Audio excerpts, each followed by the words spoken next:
नमस्कार दोस्तों, हमारी आज की कहानी का टॉपिक है शकल पाठ की गुड़िया। ये कहानी मेरे दादाजी मुझे सुनाते थे और मैं आज आप लोग के सामने लेके आई हूँ। एक राजा की दो बेटियाँ थी। राजा दोनों से बेहद प्यार करते थे।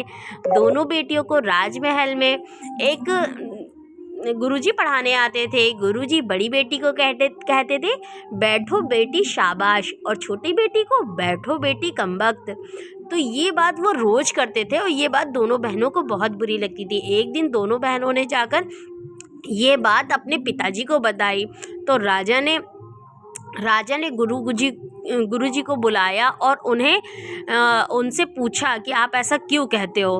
तो उन्होंने एक भविष्यवाणी की कि आपकी बड़ी बेटी की शादी एक बहुत अच्छे राजघराने में होगी और इसी की किस्मत बहुत उज्जवल है, और आपकी छोटी बेटी की शादी एक बहुत ज़्यादा एक मुर्दे से होगी।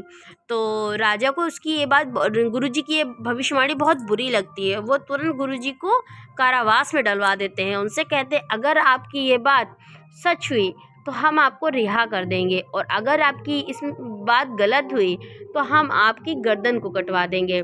तो गुरुजी कहता है ठीक है, काश मेरी बात गलत हो जाए, और राजा उसको कारावास में डलवा देता है। और इसके बाद राजा की बड़ी बेटी का कन्या का विवाह बहुत बड़े राजघराने में हो जाता है। अब राजा को अपनी छोटी बेटी के लिए भय सताता रहता है। राजा जहाँ भी जाता था अपनी बेटी को साथ लेकर जाता था। एक बार राजा के राज्य में आक्रमण हो जाता है। राजा अपनी सेना के साथ दूर चला जाता है और अपनी छोटी बेटी को भी साथ ले जाता है। वहाँ उसकी बेटी को प्यास लगती है और उसे दूर नदी दिखाई देती है। तो राजकुमारी अपने पिता से बताकर पानी पीने के लिए चली जाती है। वो जैसे ही पानी में हाथ लगाती है, वहाँ एक बड़ा सुंदर सा महल खड़ा हो जाता है। लड़की को महल बहुत सुंदर और आकर्षक लगता है। वो अंदर चली जाती है और नदी गायब हो जाती है। राजा वहाँ अपनी बेटी को तलाशते तलाशते परेशान हो जाता है। बेटी महल के अंदर जाती है तो वहाँ देखती है कि वहाँ हर सुख है जो उसके महल में थे। वो हर कमरे में जाती है और सारा महल घूमती है, पर वहाँ एक ऐसा कमरा था जिसे वो खोलती तो उसमें से आवाज़ आती ना ना। तो वो डर जाती। एक बार वो देखती कि महल के बाहर ढोल नगाड़े की आवाज़ आ रही है। वह एक रोशनदान से झांकती और कहती मुझसे एक सोने का ईंटा ले लो और मुझे एक दासी दे दो। तो वह लोग एक दासी भेज देते। रानी और दासी साथ साथ रहती। एक दिन रानी और दासी वो कमरा खोलती जहाँ से आवाज़ आती है। फिर देखती है उसमें एक मुर्दा पड़ा है जिसके ऊपर बहुत सी घास जमी है।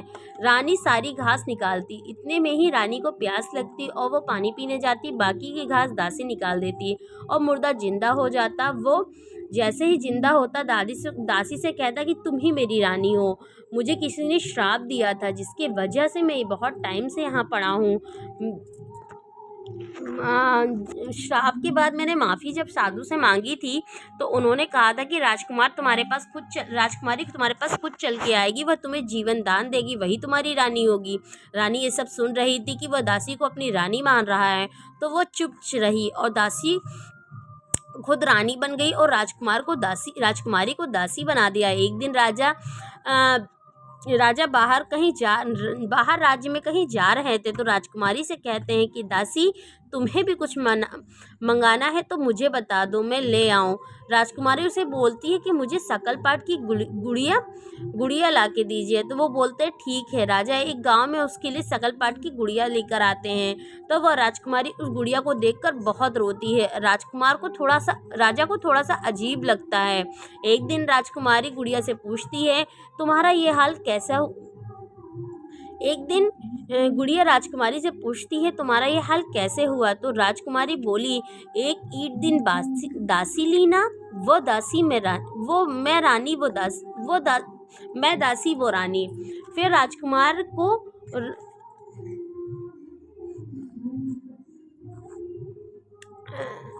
वो सब हाल बताती है कि कैसे हुआ। राजा सब सुन लेता है। वो दासी को तलवार निकाल कर सब पूछता है तो वो सब सच उगल देती है। फिर राजा राजकुमारी को ही अपनी रानी बनाता है।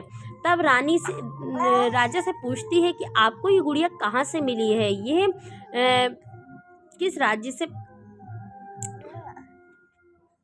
ये जहाँ से भी लाए ये मेरी गुड़िया है, ये मेरे पापा की गुड़ी मेरे पाप कहाँ से लाए हैं।